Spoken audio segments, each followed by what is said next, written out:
진리의 말씀으로 인한 믿음, 소망, 사랑입니다. 우리가 지난 골로새서 서두에서 예수 그리스도를 믿는 순간 우리는 이중 국적을 가진 자다라고 말씀을 드렸습니다. 세상에 있는 동시에 또 우리의 소속은 어디입니까? 예수 그리스도 안에 있고 하늘의 시민권을 가진 자다라고 말씀을 드렸죠. 그러니까 이 세상과 하나님 나라에 어떻게 속한 이중 국적을 가진 존재가 된 것입니다. 우리는 이 세상과 하나님 나라는 두 세계를 살아가면서 한쪽 세계에만 치우쳐가 살아가도록 부름을 받지 않았습니다. 두 세계를 제대로 살도록 부름을 받았지요. 비록 이 세상에 몸담고 살아가고 있지만 이 세상에만 치우쳐 사는 것이 아니라 동시에 예수 그리스도 안에 있기에 우리는 어떻게 살아가야 됩니까?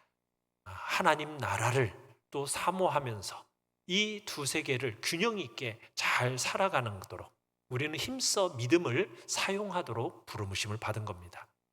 어떻게 지난 한 주간 또 지난 시간 동안도 여러분들은 이 두 세계를 동시에 잘 살아오셨습니까?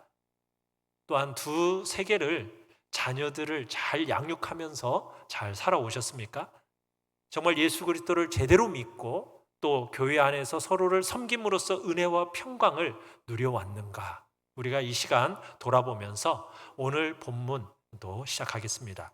자, 사도 바울은 우리 아버지 하나님으로부터 은혜와 평강이 골로새 교회 성도들에게 있기를 편지를 쓴 다음에 본론으로 들어갑니다. 자, 본문 3절을 우리 한 목소리로 같이 읽도록 하겠습니다. 시작. 우리가 너희를 위하여 기도할 때마다 하나님 곧 우리 주 예수 그리스도의 아버지께 감사하노라. 자, 본론을 뭐로 시작하고 있습니까? 감사로 시작하고 있죠. 감사. 자, 그런데 사도 바울이 뭐가 기대했던 것이 이루어져서 감사하고 있나요? 그게 아니죠. 뭐에 대한 감사입니까? 뭐 때문에 감사하고 있어요? 골로새 성도들 때문에 감사하고 있습니다. 골로새 성도들 때문에. 여러분, 우리 한국 사회는 어떻게 보면 감사가 참 인색합니다.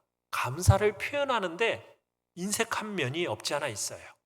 뭐 각자 자신에 대한 부분에 있어서는 간혹 감사가 있지만 다른 사람, 상대방에 대한 감사는 좀 부족한 면이 있어요. 다른 사람에 대해서 좀 믿업지 못해하고 불안해하는 것이 오늘 우리가 살아가는 사회의 모습입니다. 여러분, 다양한 이웃을 우리들이 바라보면서 어떻습니까? 우리의 마음에 감사의 마음을 개발해야 됩니다. 여러분, 다양한 이웃, 특별히 존경하는 부모님에 대해서 감사하는 마음 가져야 돼요. 귀한 배우자가 있음에 또 주심에 우리가 감사해야 됩니다. 또한 사랑스러운 자녀들을 주심에 대해서 우리는 또한 감사해야죠. 또 이렇게 주위에 귀한 지체들을 주셔서 서로를 사귈 수 있는 또 은혜를 주심에 우리가 감사해야 됩니다. 감사하죠? 옆 사람을 보시면서 당신을 만나 감사합니다. 얼마나 감사합니까? 그죠? 이런 귀한 지체가 있음에 감사해야 합니다. 서로에 대한 감사. 그런데 우리가 너무 가깝게 지내다 보면 어때요? 서로의 모습이 너무 소상하게 보이죠. 장점만 보이던 것이 어느덧 단점도 보이고 너무 속속들이 알게 되다 보니까 어때요? 자꾸 흠이 보여요. 그러다 보면은 어때요? 참 사랑하기 어렵다. 이런 점이 느껴집니다. 자, 그런데 바울은 골로새 성도들에게 뭐래요? 너희들 때문에 기쁘고 감사하다. 지금 이렇게 본론을 시작하고 있습니다. 바울처럼 우리도 이웃과 더불어 우리 지체들과 더불어서 함께 지내는 이 특별한 시간이 감사하다. 여러분, 이 감사를 고백할 수 있기를 간절히 바랍니다. 사도 바울이 구체적으로 그러면 무엇 때문에 골로새 교인 성도들에게 감사한가? 우리 4절, 5절을 같이 한번 읽어보겠습니다. 4절 5절 시작. 이는 그리스도 예수 안에 너희의 믿음과 모든 성도에 대한 사랑을 들었음이요 너희를 위하여 하늘에 쌓아둔 소망으로 말미암음이니. 자, 여기서 우리가 잘 아는 세 단어가 나오죠. 자, 뭐가 있습니까? 믿음, 소망, 사랑. 믿음, 소망, 사랑이 이 한 구절에 다 들어 있습니다.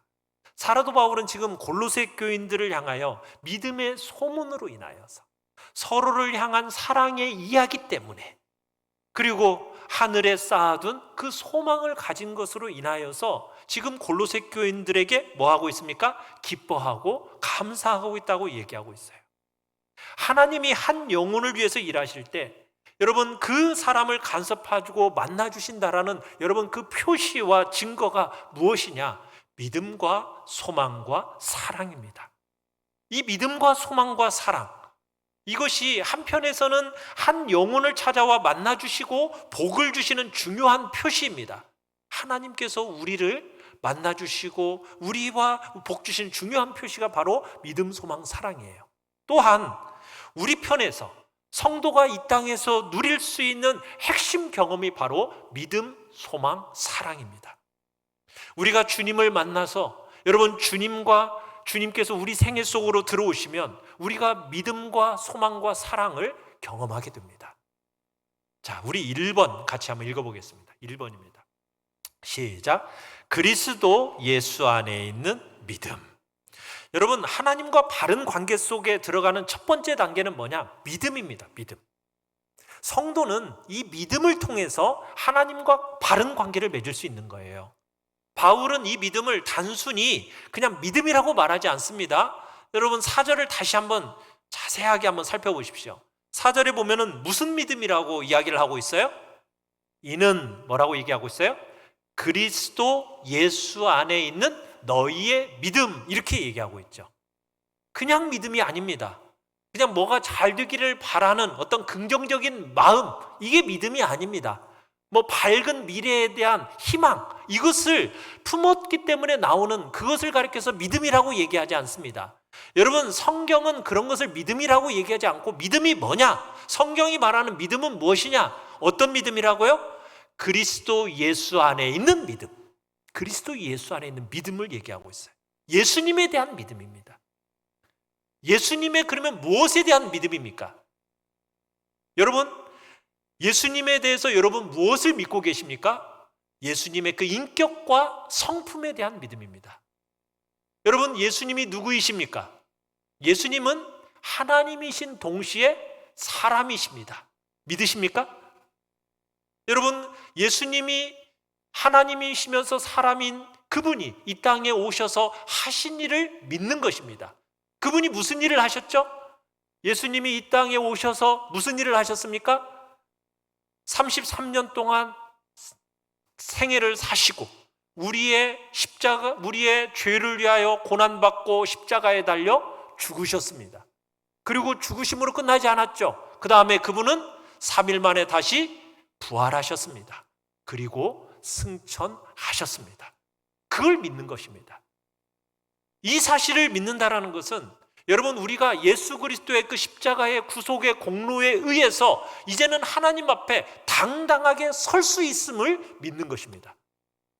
여러분, 우리가 지금 하나님 앞에 나와서 예배를 드리고 있습니다.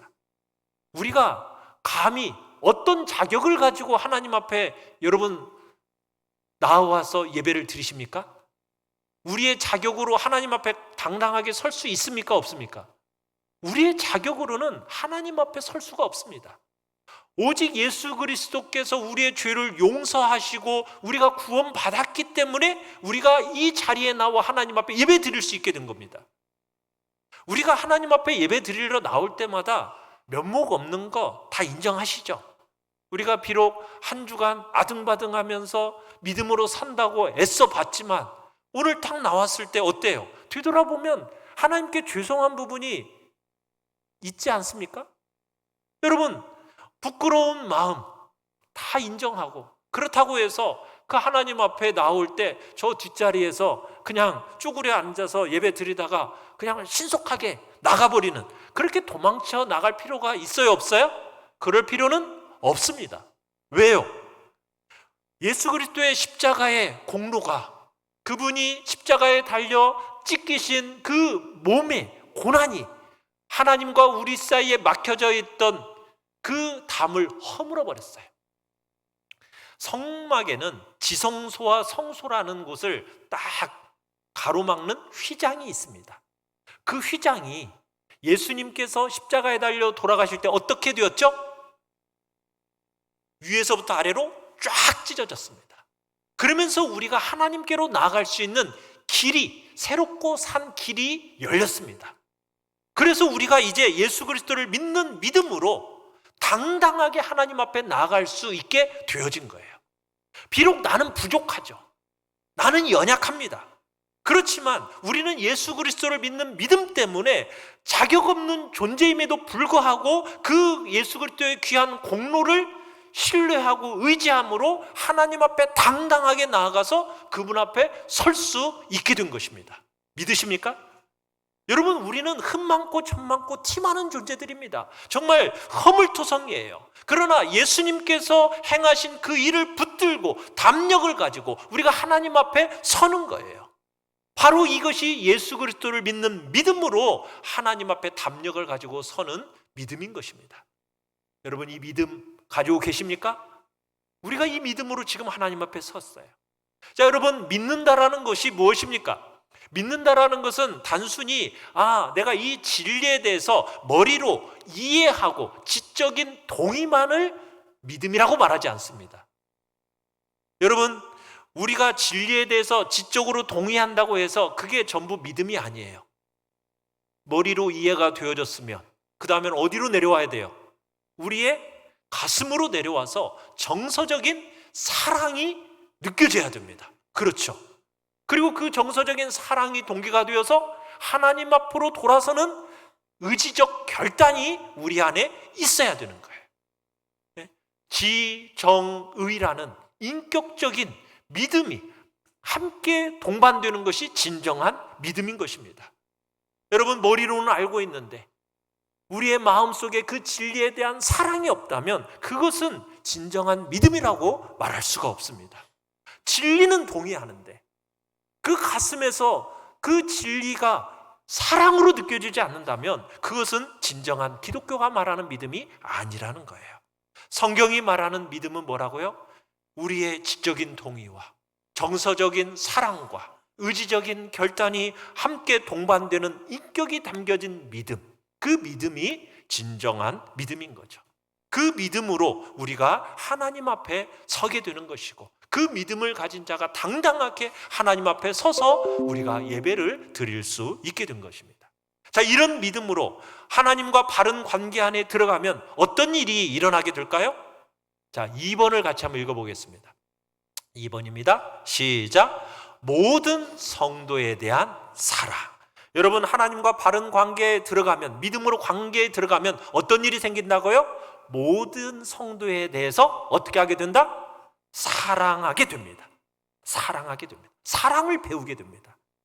여러분, 우리가 제대로 믿는지 안 믿는지를 증명할 수 있는 제일 좋은 방법이 뭐냐? 좋은 방법이 뭘까요?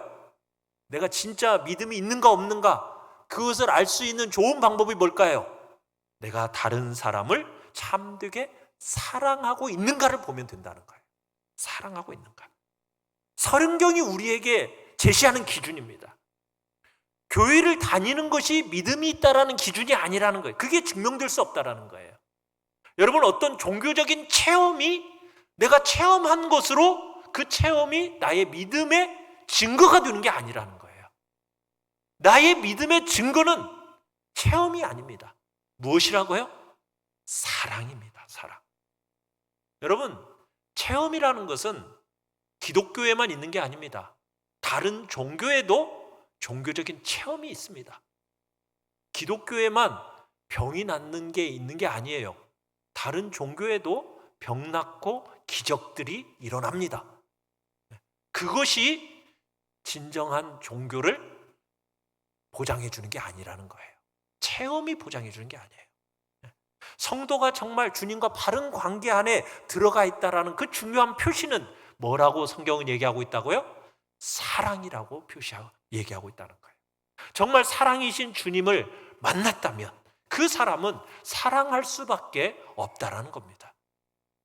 여러분, 사랑이라는 게 무엇입니까? 우리가 예수님을 만나기 전에는 우리가 사랑이라는 것을 어떻게 생각했습니까? 가족을 사랑하는 것, 아니면은 내가 마음에 드는 이성에게 느끼는 감정, 이걸 사랑이라고 생각했습니다. 아니면은 친구나 벗에 대하여서 느껴지는 우정, 이것을 사랑이라고 생각했고, 아니면 어떤 훌륭하고 탁월한 인물에 대해서 정말 존경하는 마음으로 느끼는 감정을 우리는 사랑이라고 주로 생각을 합니다. 물론 이것도 사랑의 일부분입니다.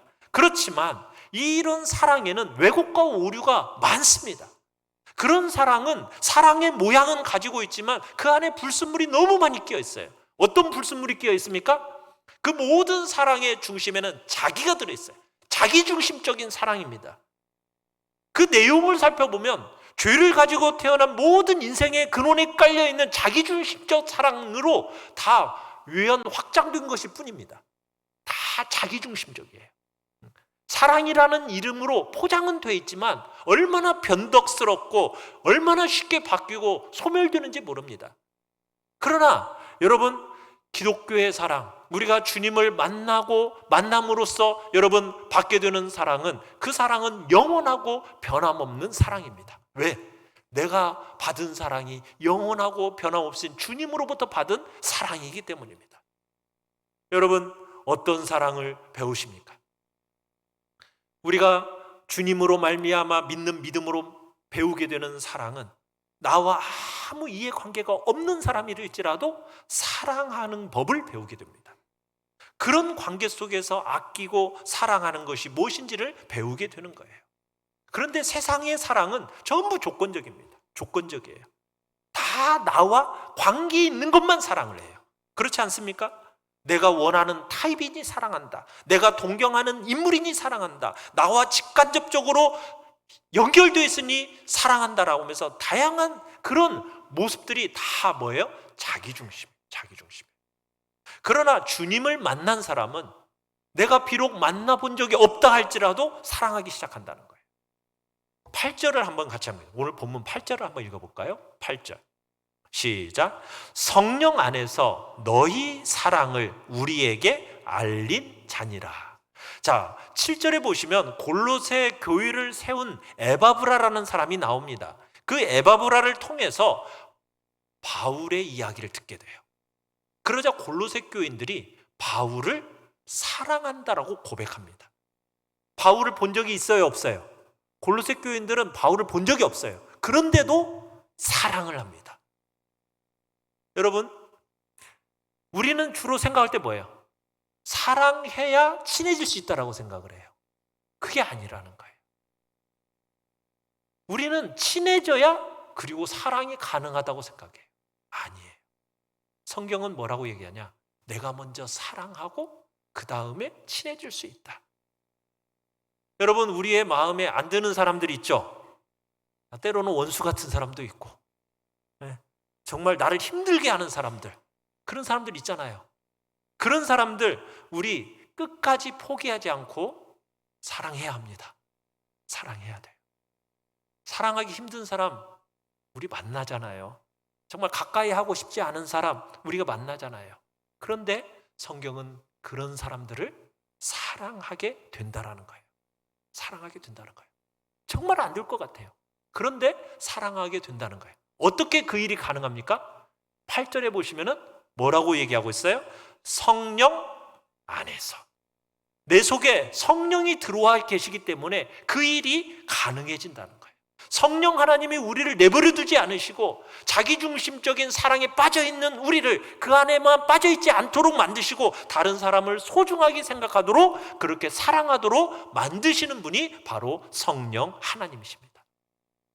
오늘날에는 정말 사랑이 귀한 시대가 되었습니다. 사랑이 식어져 가고 있는 시대가 되었어요.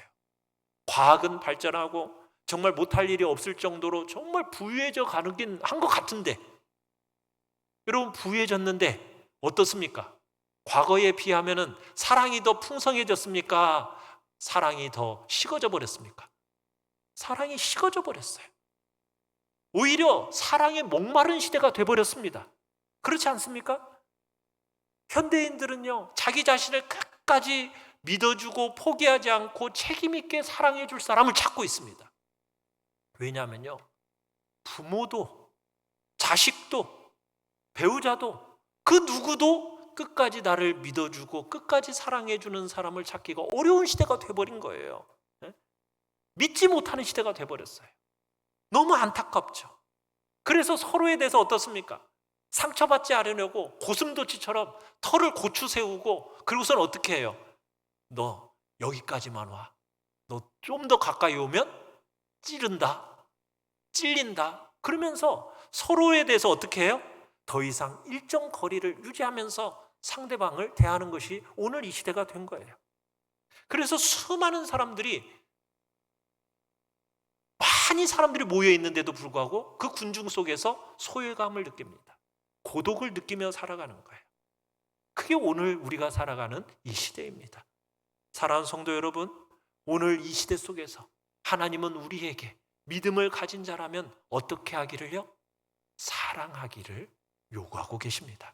정말 믿음 안에서 주님과 바른 관계에 들어간 자라면 사랑, 참된 사랑을 표현하기를 요구하고 계시는 거예요. 갈라디아서 5장에 보면 거짓 선생들이 잘못된 교설로 성도들을 어지럽게 할 때 사도 바울이 이 한마디로 딱 정리를 해요. 뭐라고 정리를 했느냐? 갈라디아서 5장 6절을 같이 한번 읽어보겠습니다. 시작. 그리스도 예수 안에서는 할례나 무할례나 효력이 없으되 사랑으로서 역사하는 믿음뿐이니라. 뭐뿐이라고요? 사랑으로서 역사하는 믿음뿐이다. 너희에게 중요한 것은 뭐라는 거예요? 믿음이 사랑을 통해서 일하고 역사해야 된다는 거예요. 이게 진짜라는 거예요. 믿음이라는 것은 사랑으로서 일해야 된다는 거예요. 그게 진짜라는 거예요. 할례나 무할례 이게 중요한 게 아니라는 거예요. 믿음이 있다 없다 이게 중요한 게 아니라는 거예요. 살아있는 믿음의 증거, 사랑이 일하고 역사하는 것, 여러분 이게 우리 기독교의 핵심이라는 겁니다. 사랑하는 성도 여러분, 사람들에게 마음껏 사랑을 베푸는 자리에 있기를 간절히 축원합니다. 아낌없이 사랑해 주십시다. 그냥 상처 안 받으려고 싸매고 굴 속에 들어가 그렇게 있지 마시고 나와서 진심으로 사랑하는 자리에 있기를 바랍니다. 아무 관계가 없는 사람이라 할지라도 우리 사랑해 주십시다. 원수라도 사랑해 주십시다. 여러분 때로는 욕 듣고 내가 사랑했는데 배신하고 이용해, 여러분 그래도 괜찮습니다. 그래도 사랑하십시오. 왜 그럴까요? 세 번째입니다. 같이 한번 읽어보겠습니다. 3번 시작. 하늘에 쌓아둔 소망이 있기 때문입니다. 하늘에 쌓아둔 소망이 있기 때문에 우리는 비록 사랑해서 때로는 욕 듣고 사랑함에도 불구하고 배신당하고 사랑해줬는데도 불구하고 이용당해도 우리는 우리의 소망이 어디 있기 때문에요? 하늘에 있기 때문에 괜찮습니다. 여러분 이 소망을 가진 성도는 여러분 이 땅을 믿음으로 살고 사랑으로 살 수 있는 원동력이 되는 거예요. 우리가 지금 겪고 있는 이 소망, 여러분 이 땅의 소망은 전부가 아닙니다. 진짜는 따로 있습니다. 어디에 있습니까? 우리의 소망은 하늘에 있어요. 우리가 이 땅을 살아가면서 여러분 정말 하나님의 영광스러운 나라가 이루어질 것에 대한 기대와 소망 속에서 살아가면서 이 땅에서 구원의 영광을 경험하지만 여러분 여기서 경험하는 것은 진짜 맛보기예요. 진짜 맛보기예요. 하늘에 가면 그 하나님 나라에서 우리는 온전하게 누리게 될 거예요. 이 땅에서 일부를 경험하지만 그 나라와 비교해보면 정말 맛보기에, 정말 너무너무 작은 맛보기에 불과하다는 거 우리가 기억해야 됩니다. 여러분들이 사랑을 하다가 배반당하더라도 사랑하기 어려운 사람을 정말 여러분 끊임없이 포용하고 사랑하고 더불어서 이 땅을 살아보십시오. 그러면요 그런 사람을 위해서 하나님이 다 보고 계십니다. 그것은 여러분들이 하늘에 쌓아놓는 일입니다. 주님께서 그걸 다 보고 계시다가 역사의 한순간에 오셔서 여러분들의 삶을 평가해 주실 것이고, 여러분들의 그 모습을 하나님이 기억하사 여러분들에게 가장 좋은 것으로 상급을 주실 것입니다. 믿으십니까? 여러분, 성경이 말하는 이 소망, 여러분 흔히 사람들이 생각하는 희망사항, 막연한 기대 아닙니다. 진짜입니다. 여러분들이 정말 바라보는 그 하늘의 소망은 진짜입니다. 틀림없이 이루어지는 것입니다. 확실한 실현을 얘기하는 겁니다. 우리 주님께서 2000년 전에 우리를 위해, 죄를 위하여 십자가에 달려 죽으셨다가 3일 만에 부활하시고 그 다음에 어떻게 되셨어요? 승천하셨잖아요. 자, 승천하신 예수님 어떻게 하신다고 얘기하고 계셔요?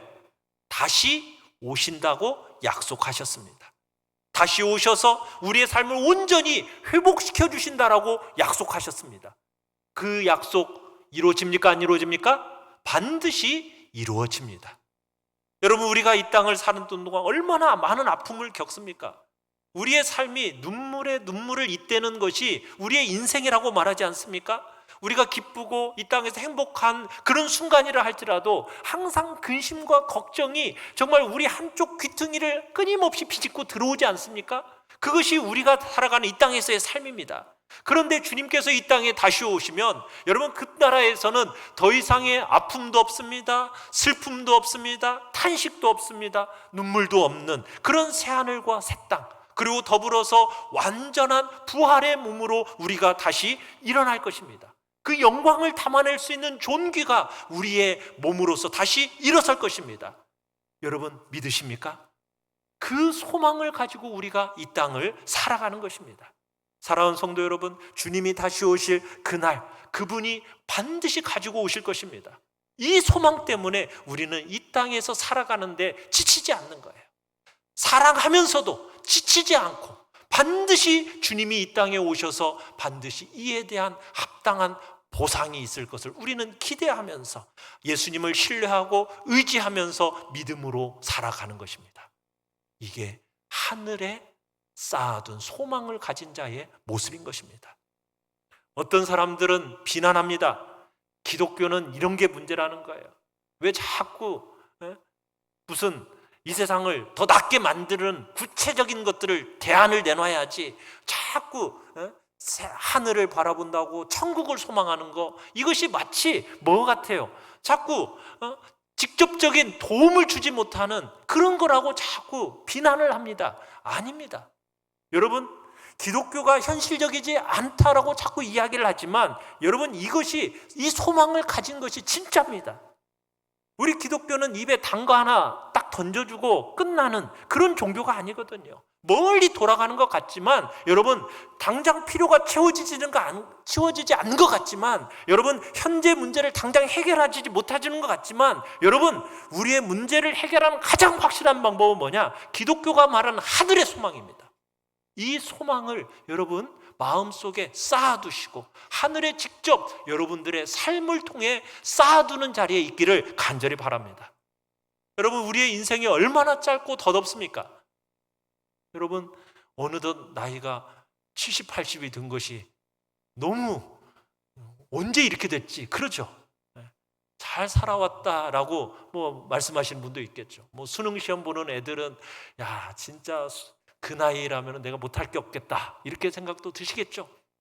그런데 이 20살이 돼가지고 열심히 공부해서 좋은 대학 가려고 하고 또 뭐 직장 잡아서 또 좋은 직장 잡으려고 하고 또 결혼 잘해서 애 낳고 잘 살다가 나이 50되고 60되고 70, 80 돌아보면은 어때요? 너무 인생이 이게 전부인가? 너무 덧없지 않습니까? 그게 전부라면 우리의 인생이 너무 덧없는 거예요. 그러나 성경은 우리에게 뭐라고 얘기합니까? 이게 전부가 아니라는 거예요. 우리의 삶은 이게 전부가 아닙니다. 무엇이 있습니까? 하나님의 나라가 있습니다. 영원한 세계가 있습니다. 그 세계에 비하면 이 땅의 삶이라는 것은 한순간이고 너무 작은 것에 불과한 거예요. 중요한 것은 하늘에 쌓여 있는가, 이게 중요한 겁니다. 여러분의 삶이 하늘에 쌓여 계십니까? 이 땅에 살다가 인생이 끝이 아닙니다. 우리의 이 육신의 장막은 무너질 때가 반드시 옵니다. 그렇지만 우리의 영혼은 영원하다라는 것을 기억하시길 바랍니다. 그걸 알아야 됩니다. 그러기에 우리는 이 땅을 균형 있게 살아야 돼요. 말씀드렸죠. 우리 이중국적자라고. 그렇다고 해서 이 땅에 너무 마음을 쏟고 살아서도 안 되고, 그렇다고 해서 한쪽에만, 하늘나라에만 치우친 인생을 살아가는 것도 아닙니다. 우리는 이 땅에서 하늘에 쌓아두면서 살아가는 소망을 가진 존재라는 것을 기억하시기를 바랍니다. 몸을 위해서만 살지 마시고 영혼을 위해서 살아가는 존재가 되시기를 간절히 바랍니다. 정말 우리의 몸이 약해지면 약해질수록 우리가 이제 참된 본질에 대해서 이제는 깨달아야 되고 소망을 가지고 살아가야 되는 겁니다. 너무 이 땅에만 집착하지 마십시다. 주님께서 허락하신 이 기간 동안 이 땅에서 힘을 다해서 그분의 얼굴을 마주대할 때까지 부끄럽지 않게 살기를 소망하면서 믿음으로 영혼들을 사랑하며 이 땅을 살아가시기를 간절히 바랍니다. 자, 골로새 교회 성도들을 향해서 지금 사도 바울이 이렇게 칭찬을 하고 있어요. 감사하고 있어요.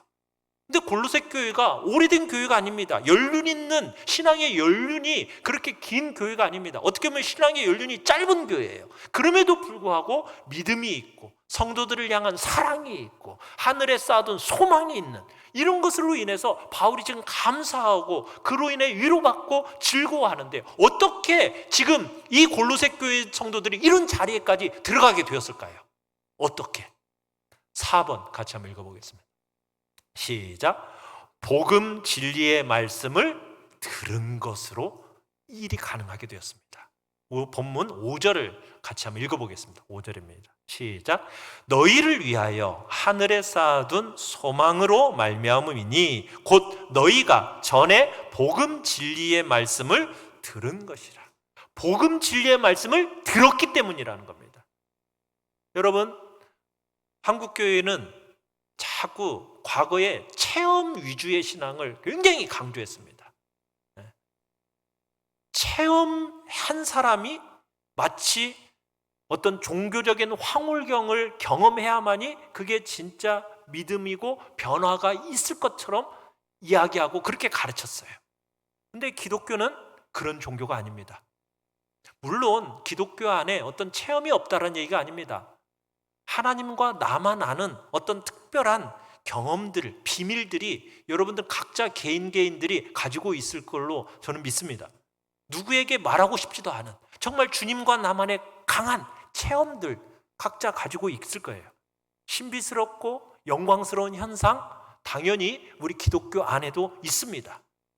그런데 그런 체험, 어떤 종교적인 황홀경, 이것이 우리 자신을 바꿔내는 것일까? 여러분, 그걸 확인하고 싶어 합니다. 그 체험을 통해서 내가 옛날에 이런 체험을 받아서 나는 안전해, 나는 정말 종교적인 하나님의 사랑을 내가 받고 있어, 그걸로 스스로를 확인하려고 그래요. 그리고는 변화가 안 돼. 내가 과거에 어떤 체험을 한지 알아? 그래, 내가 얼마나 하나님께 사랑받는 줄 알아? 그리고는 삶의 변화가 없어. 여러분, 이것은 안 돼요.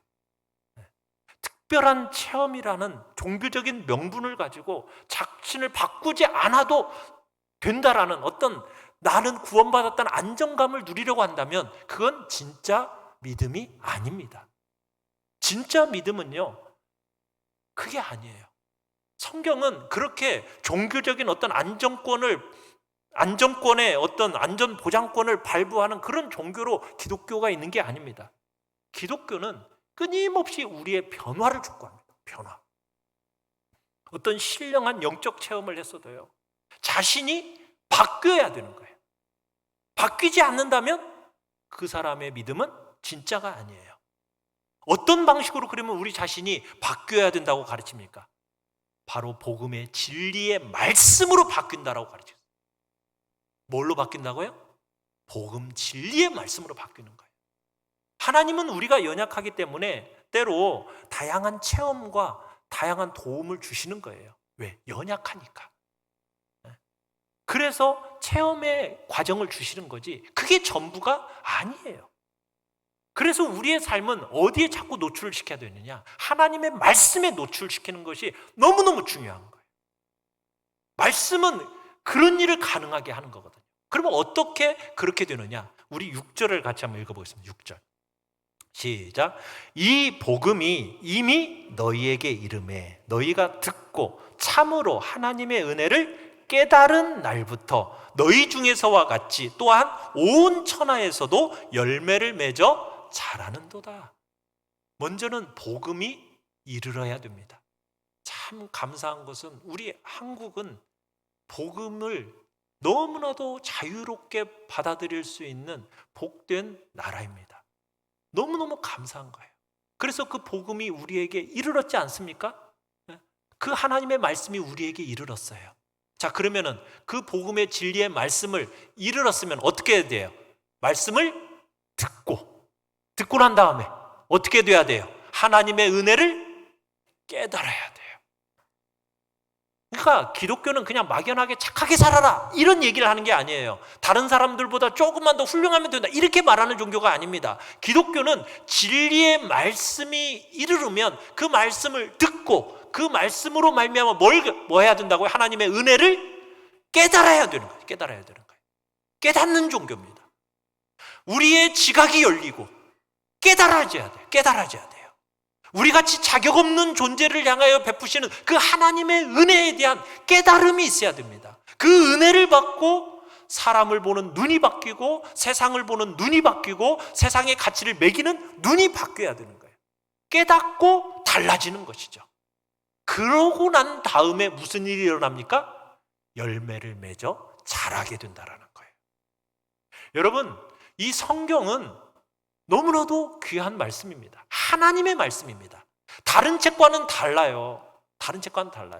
이번에 노벨 문학상을 탄 한강이라는 사람의 책이 막 한국 사회에 센세이션을 일으켜서 며칠 안 돼가지고 100만 부가 팔렸다고 그러고 난리 났어요. 네. 셰익스피어의 책과 비교 안 되겠지만 여러분, 그런 책들이, 문학책은 우리에게 있어 감동도 주고 때로는 우리로 하여금 통찰력을 얻게 하는 책들이 있습니다. 그러나 성경은 그런 책들과 차원이 다릅니다. 성경은 무엇입니까? 하나님의 말씀입니다. 하나님의 말씀은 우리의 삶을 변화시키는 참 권능이 있는 책입니다. 성령을 통해서 말씀으로 우리의 삶에 찾아오실 때 우리의 삶에 진실한 변화가 일어나게 되고 참된 표시를 드러내는 그 영광을 경험할 수 있는 책인 것입니다. 그래서 여러분, 말씀이 있는 곳으로 오는 게 너무너무 중요한 거예요. 우리가 다 같이 이렇게 모여서 하나님의 말씀을 듣는 일, 이 일에 참여하는 거, 여러분 누리는 경험, 여러분 이거 너무너무 사모하셔야 되는 거예요. 여러분, 하나님의 말씀 참여하고 누림으로 말미암아 여러분 안에 믿음과 소망과 사랑의 구체적인 표시와 증거가 여러분의 삶에 나타나시기를 간절히 축원합니다. 그런 놀라운 삶을 회복해내야 우리 교회가 다시 부흥하게 되는 것입니다. 사랑하는 성도 여러분, 우리가 모일 때 생명의 말씀을 가지고 어떤 일이 하실지 기대하시길 바랍니다.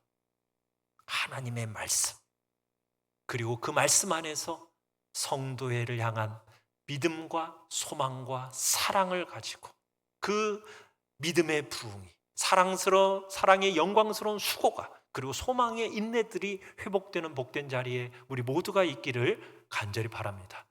정말 복음의 말씀을 들음으로써 믿음과 소망과 사랑의 그 영광스러운 표시가 나타났던 이 골로새 교회처럼 말씀 앞에 우리의 삶도 다시 살아나는 부흥의 역사가 있기를 간절히 바라고 축원합니다. 우리 시간 같이